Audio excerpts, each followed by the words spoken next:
Dalam pelaksanaan TMMD ke-111 Kodim 0718 Pati, anggota Satgas turut membantu pembangunan gedung badan usaha milik Desa Taman Sari yang dinilai warga setempat kinerja anggota Satgas cepat, bagus, dan rapi.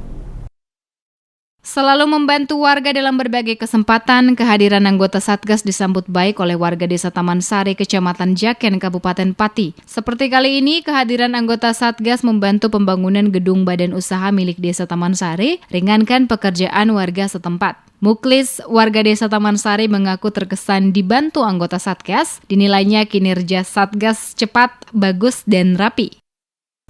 Alhamdulillah dibantu sama TNI. Kerjanya cepat, bagus, rapi.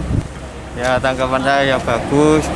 Udah semua desa di Taman Sari udah dibantu semua.